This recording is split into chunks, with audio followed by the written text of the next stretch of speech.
बिस्मिल्लाहिर्रहमानिर्रहीम। लाखों करोड़ों दुरूदो सलाम मोहम्मद मुस्तफ़ा सल्लल्लाहु अलैहि वसल्लम और आले मोहम्मद पर। मैं हूँ उमर दराज गोंदल। जो इस वक्त सबसे बड़ी खबर है वो आइंदा चंद घंटों के अंदर हुकूमत की मुस्तकबिल के हवाले से है। आप जानते हैं कि असम्बलियाँ तहलील करने का कल का इमरान खान ने ऐलान कर रखा है, तो उस हवाले से क्या चीज़ें होंगी, ज़ाहिर बात है उसका ऐलान होना है। लेकिन इस दौरान एक बड़ी लेटेस्ट डेवलपमेंट हुई है, और लेटेस्ट डेवलपमेंट ये है कि चौधरी परवेज़ इलाही अचानक लाहौर से शहर इक़्तिदार पहुँच गए हैं। जिसका मतलब ये है कि कोई तो है जो उनको वहाँ पे बुला रहा है, या वो किसी के साथ मुशावरत करना चाहते हैं।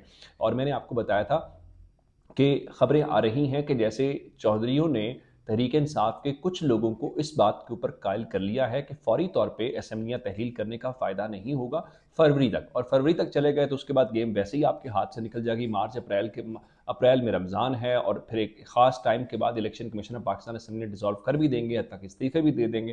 तो वो कहेगा जी जनरल इलेक्शन के करीब जाके हम ये सारा कुछ करेंगे। लेकिन ज़ाहिर बात है अगले चंद घंटों के अंदर इमरान खान ने ऐलान करना है। और फवाद चौधरी ने इस बारे में कहा है कि चूंकि उनके पास कुछ नहीं है ना मुआशी प्लान है, तो कल इमरान खान ऐलान तहलील करने का कर देंगे। दूसरी जानब ऑडियो की गूंज बहुत ज़्यादा है बुशरा बीबी से मुतल्लिक। जारी बात है एक ऐसी चीज़ है जिसको लेके पूरा स्ट्रेटेजिक मीडिया सेल और सारे लोग जो हैं पूरे का पूरा हवा बना रहे हैं, जैसे बहुत बड़ी एक हैपनिंग हो गई है। लेकिन फवाद चौधरी के मुताबिक अगर कोई ये समझता है कि इन ऑडियो से इमरान खान को कोई नुकसान पहुंचेगा, तो वो ख्वाबों की दुनिया से बाहर आ जाए। अब बहरहाल इसका फैसला तो अवाम नहीं करना है, क्या इसको बाय करते हैं या नहीं बाय करते। लेकिन आपको याद होगा कि जब 17 जुलाई का इलेक्शन हुआ था, तो उससे पहले भी इस किस्म की चीज़ें आई, फिर अक्टूबर के इलेक्शन से पहले भी चीज़ें आई। लेकिन उन चीज़ों से अवाम ने उसके ऊपर कान नहीं धरे, और अवाम ने खुल के उनको वोट किए तहरीक इंसाफ को। तो अब देखना ये है कि इस बार क्या फ़र्क पड़ता है।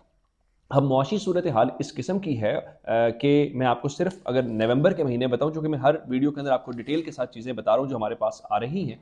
टेक्सटाइल बरामदात नवंबर के महीने में 18% कम हो गई हैं, जिसका मतलब ये है कि पाकिस्तान की इनकम मजीद कम हो गई है। और ये टेक्सटाइल का वो शोबा था जहां पे लोगों ने बहुत पैसे कमाए। अब सिर्फ यहाँ तक सूरत हाल नहीं है। मैं कोहिनूर स्पिनिंग मिल के मुतालिक आपको बता चुका हूँ। पिछली वीडियो में मैंने आपको जो मिलेट ट्रैक्टर्स हैं उनके मुतालिक बताया कि जुमे के रोज़ हर हफ्ते को प्रोडक्शन बंद रखा करेंगे, क्योंकि उनकी फ़रोख्त में कमी हो गई है।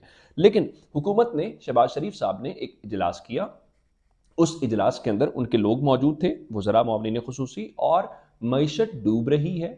और वहाँ पे इन लोगों ने मिलकर भला क्या फ़ैसला किया कि हमने बयानिया क्या बनाना है, और हमने ये जो मुआशी सूरत हाल है इसको तहरीक इंसाफ के ख़िलाफ़ कैसे इस्तेमाल करना है, और ये तासुर कैसे देना है कि देखें ये जो सारा कुछ हुआ है वो पिछली गवर्नमेंट की वजह से हुआ है, और वही इसके ज़िम्मेदार है। इससे आप अंदाज़ा कर लें इनकी सीरियसनेस क्या है। और फिर सीरियसनेस का अंदाज़ा इस बात से कर लें कि बिलावल अमेरिका गए हुए थे, वहाँ पे उन्होंने इंटरव्यू दिया और कहा हम रशिया से कोई ऑयल या एनर्जी सेक्टर की चीज़ें नहीं ले रहे। अब उन्होंने ये बयान क्यों दिया? अमेरिकन्स को खुश करने के लिए दिया या किसी और वजह से दिया? लेकिन मुसद्दिक मलिक साहब जो हैं वो फ़ौरन आए, उन्होंने प्रेस कॉन्फ्रेंस की, उन्होंने कहा देखिए जी रूस के साथ नेगोशिएशंस हो रही हैं, और जनवरी में उनका डेलीगेशन भी आएगा, तो हम वजारत ख़ारजा को तफसीलात दे देंगे। और उन्होंने कहा कि बिलावल ने जो स्टेटमेंट दी है उसकी उन्होंने वाज़ेह तौर पर तरदीद कर दी, और कहा कि हमें वहाँ से ऑयल भी मिलेगा और उसके ऊपर डिस्काउंट भी मिलेगा। अच्छा, ऐसे होता नहीं आमतौर पर। दुनिया जहान के अंदर जितनी इंगेजमेंट्स होती हैं वो फॉरेन ऑफिस के ज़रिए होती हैं, और बाकी डिपार्टमेंट्स को फॉरेन ऑफिस आगाह करता है। ये पहली गवर्नमेंट होगी जो ये कह रही है कि हम फॉरेन ऑफिस को डिटेल्स दे देंगे या उनको आगाह कर देंगे कि ये काम हम हो रहे हैं। दूसरी जानिब पाकिस्तान और अफगानिस्तान के बॉर्डर के ऊपर जो सिचुएशन थी वो हमने आपको बड़ी डिटेल के साथ अपडेट किया उस हवाले से कि पाकिस्तान ज़ाहिर बात है उसके ऊपर रिटेलिएट कर रहा है, और पाकिस्तान ये जायज़ समझता है कि वहाँ पे पाकिस्तान का जो कंसर्न है वो हैं, और वो उनकी सिक्योरिटी को लेके हैं, इनके रवैये को लेके हैं। लेकिन हम ये कह रहे थे कि हम इस नहज पे ना चले जाएं जहाँ पे हम कम अज़ कम उनसे भी एहतजाज ना कर सकें, या उनको भी ये रियलाइज़ ना करवा सकें कि आप लाइन क्रॉस कर रहे हैं। लेकिन बिल आखिर हुकूमत को इसका ख्याल आया है, और ख्याल आने के बाद उन्होंने अफ़गान नाज़िमुल उमूर को तलब किया है, और इस सिलसिले में पाकिस्तान का जो शदीद एहतजाज है वो रिकॉर्ड कराया है। दूसरी जानिब एक और जो अहम मामला है वो इस वक्त चूँकि मईशत का है और मईशत ही सबसे अहम चीज़ है। लेकिन पाकिस्तान और आईएमएफ के दरमियान मामलात क्या हैं, क्योंकि सागदार साहब तो ये कहते आए हैं कि वो 25 साल का तजर्बा रखते हैं और उनको पता है कि मईशत कैसे चलानी है। लेकिन अब वो कहते हैं जी हमें, उन्होंने पाँव में ज़ंजीरें पहना दी हैं। अब वो कहते हैं जी हमें नहीं पता कहाँ-कहाँ उन्होंने हमसे दस्तखत ले लिए हैं। अब ये जो सारी सूरत हाल मैंने आपको बताई कि बरामदात हमारी कम हो गई हैं, ओपन मार्केट और इंटरबैंक के अंदर डॉलर की कीमत में 25% का ₹25 का फ़र्क है। उस सारी सूरत हाल से हट के अब एक स्टैंडिंग कमेटी जो फाइनेंस के ऊपर है, उसकी एक मीटिंग हुई। उस मीटिंग के अंदर गवर्नर स्टेट बैंक भी मौजूद थे और वज़ीर मुमलिकत बराए ख़जाना आयशा गौस बख्श पाशा भी मौजूद थी। अब आप जानते हैं कि एलसीज़ नहीं खुल रही। एलसीज़ खुलने का मतलब ये होता है कि आपने जो बाहर से चीज़ें खरीदनी होती है तो उसके लिए लेटर ऑफ क्रेडिट जारी होता है।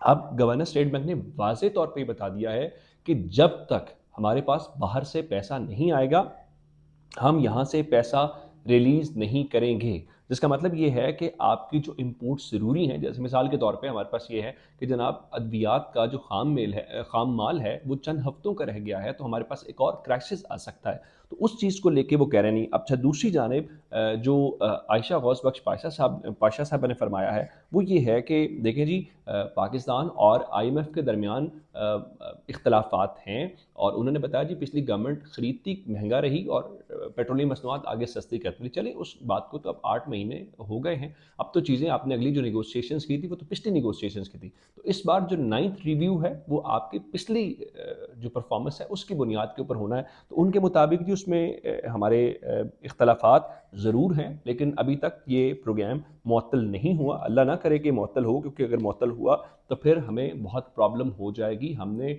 जो भी इंटरनेशनल मार्केट के साथ करना है, उस मार्केट का जो रिलायंस है, वो जो रिलाय कर रहे हैं या उनको जो अश्योरिटी है या जो गारंटी है, वो ज़ाहिर बात है वो आईएमएफ की है। तो अगर आईएमएफ वाला ना हुआ तो फिर हमारे लिए प्रॉब्लम हो जाएगी। एक मैं आपको अहम मामला और बताना चाहता हूँ, वो है पाकिस्तान पीपल्स पार्टी की एक अहम विकेट गिरने से मुतल्लिक।